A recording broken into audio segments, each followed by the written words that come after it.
एक बार एक कुत्ते ने मुर्गे को ताना मारा कि तुम सुबह 4 बजे गांव को जगाना शुरू कर देते हो, बांग देना शुरू कर दे हो, तुम जानते हो तुम्हारा भविष्य क्या है? तुम 8 बजे कटकर नाश्ते की प्लेट में मिलोगे। अच्छा, मुर्गे का भविष्य इसके सिवा है भी क्या? लेकिन कुत्ता ताना मारे मुर्गे को तो मुर्गा चुप नहीं रहता। मुर्गे ने कहा, हाँ मानता हूं मेरा भविष्य 8 बजे कटकर नाश्ते की प्लेट में आ जाना है।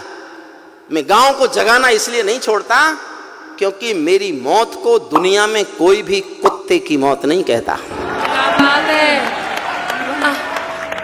काश्मीर जो खुद सूरज के बेटे की राजधानी थी, डमरू वाले शिव शंकर की जो घाटी कल्याणी थी, काश्मीर जो भूमंडल का स्वर्ग बताया जाता था, जिसकी मिट्टी को दुनिया में अर्घ चढ़ाया जाता था, काश्मीर जो भारत माता की आंखों का तारा था, काश्मीर जो लाल बहादुर को प्राणों से प्यारा था, काश्मीर वो डूब गया था अंधी गहरी खाई में, फूलों की घाटी रोती थी मरघट की तन्हाई में, फूलों की घाटी। सल्यूट करता हूं आप, सल्यूट करता हूं। इतने थके हुए विष्णु सक्सेना के खूब थकाने के बाद भी आप ताली बजाने लायक बच गए।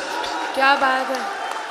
काश्मीर वो डूब गया था अंधी गहरी खाई में, फूलों की घाटी रोती थी मरघट की तन्हाई में, वो अग्नि गंधा मौसम मलबेला था, गंधों के घर बंदूकों का मेला था, मैं भारत की जनता का संबोधन हूँ, आंसू के अधिकारों का उद्बोधन हूँ, इसीलिए दरबारों को दर्पण दिखलाता फिरता था, इसीलिए दरबारों को दर्पण दिखलाता फिरता था, मैं घायल घाटी के दिल की धड़कन गाता फिरता था, मैं घायल घाटी के 29 साल मैंने 1990 में कविता लिखी थी।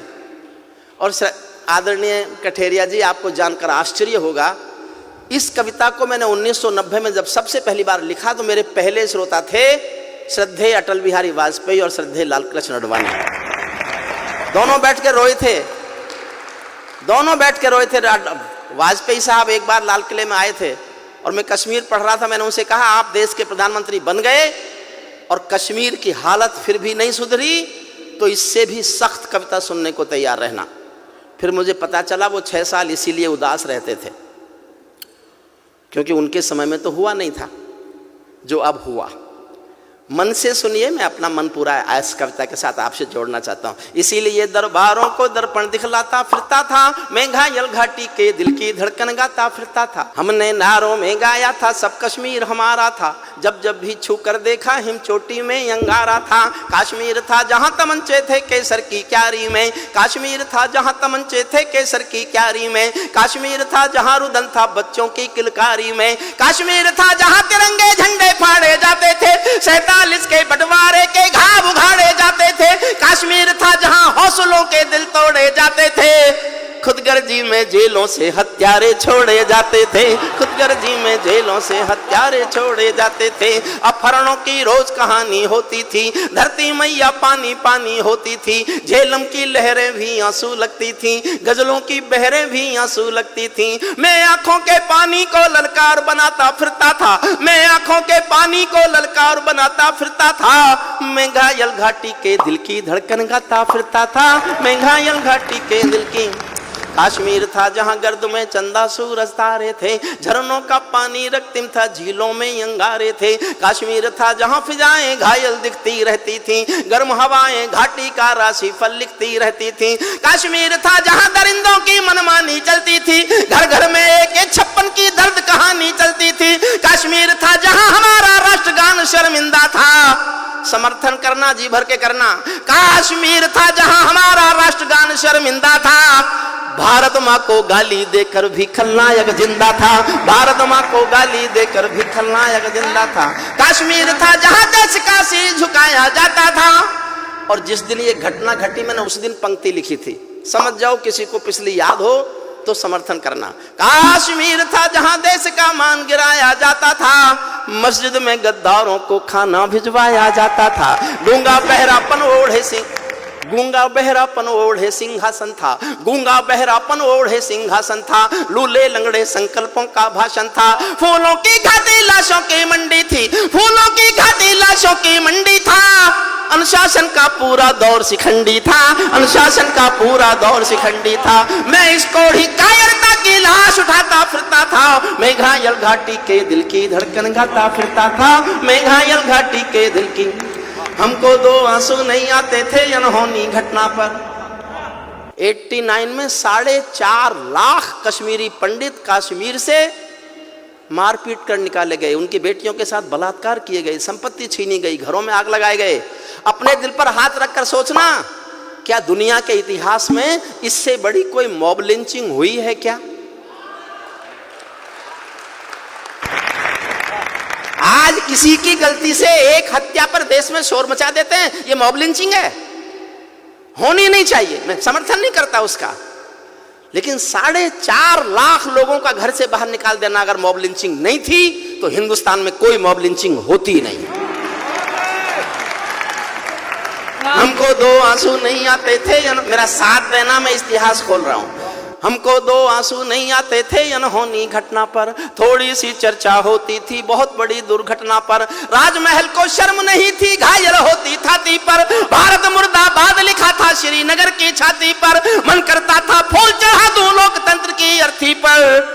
भारत के बेटे निर्वासित हो गए अपनी धरती पर। भारत के बेटे निर्वासित हो गए अपनी धरती पर। वे घाटी से खेल रहे थे गैरों के बलबूतों पर, जिनकी नाक टिकी रहती थी पाकिस्तानी जूतों पर। कश्मीर को बंटवारे का धंधा बना रहे थे वे, कश्मीर को बंटवारे का धंधा बना रहे थे वे। जुगनू को बैसाखी देकर चंदा बना रहे थे वे, फिर भी खून सने हाथों को न्योता था दरबारों का। जैसे सूरज की किरणों पर कर्जा हो अंधियारों का, जैसे सूरज की किरणों पर कर्जा हो अंधियारों का। कुर्सी भूखी थी नोटों के थैलों की, कुर्सी भूखी थी नोटों के थैलों की। कुलवंती दासी हो गई रखेलों की। एक नाम लेता हूं कविता में, उसका नाम सुनकर आपके दिल में आदर की, प्यार की, सम्मान की हिलोर उठे तो उस हिलोर को तालियों में बदल देना। कुर्सी भूखी थी नोटों के थैलों की, कुलवंती दासी हो गई रखेलों की। घाटी आंगन हो गई खूनी खेलों की, बहुत जरूरत थी सरदार पटेलों की, बहुत जरूरत थी सरदार पटेलों की। मैं घाटी के आंसू का संतरास मिटाता फिरता था, मैं घायल घाटी के दिल की धड़कन गाता। एक छंद पढ़ रहा हूं साहब। भारत मां को इस समय सोने दो, बड़ी मुश्किलों से इस बहादुर सरकार की कोशिशों के बाद भारत मां सुकून से सोने की हालत में आ गई। वाह वाह वाह वाह वाह, बहुत बढ़िया। मैं एक छंद पढ़ रहा हूं। जब चौराहों पर हत्यारे महिमा मंडित होते थे, जब चौराहों पर हत्यारे महिमा मंडित होते थे, भारत मां की मर्यादा के मंजर खंडित होते थे। जब कृष भारत के नारे थे गुलमर्गा की गलियों में, शिमला समझौता जलता था बंदूकों की नलियों में। तो केवल आवश्यकता थी हिम्मत की खुददारी की, तो केवल आवश्यकता थी हिम्मत की खुददारी की।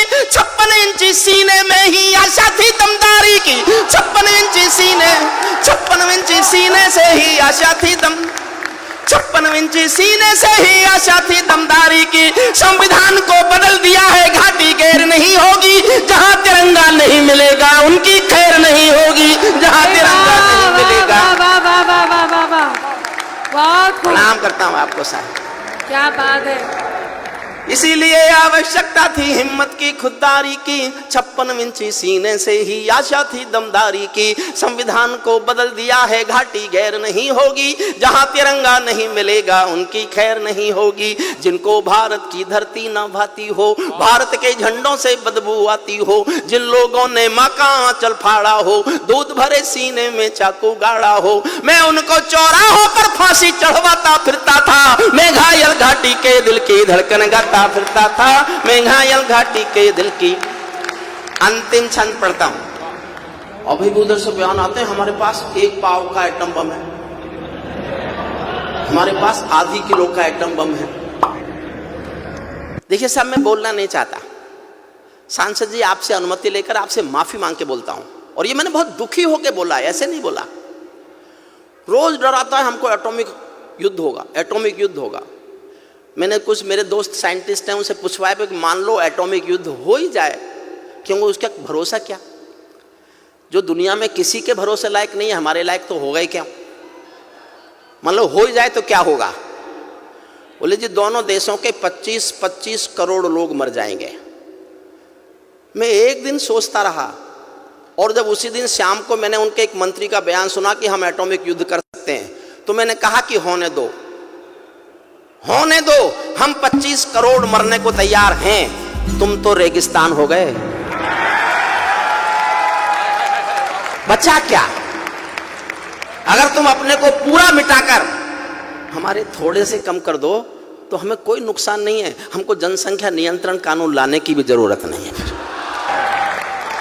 अंतिम पंक्तियां सुन लीजिए। अमरनाथ को गाली दी थी भीख मिले हथिया, ये अच्छी बात नहीं है जो मैं कह रहा हूं, लेकिन दुखी होके कह रहा हूं। अमरनाथ को गाली दी थी भीख मिले हथियारों ने, अमरनाथ को गाली। अंतिम पंक्ति पर और जोश देना, फिर तय करेंगे कि आगे क्या करना है। अमरनाथ को गाली दी थी भीख मिले हथियारों ने, चांद सितारे टांक लिए थे खून लिपि दीवारों ने, इसीलिए नाकाम रही है कोशिश सभी उजालों की, क्योंकि ये सब कठपुतली है रावलपिंडी वालों की। अंतिम एक चुनौती दे दो सीमा पार पड़ोसी को, गीदड़ कायरता ना समझे सिंहों की खामोशी को। हमको अपने खट्टे मीठे बोल बदलना आता है, हमको अब भी दुनिया का भूगोल बदलना आता है, हमको अब भी दुनिया का भूगोल।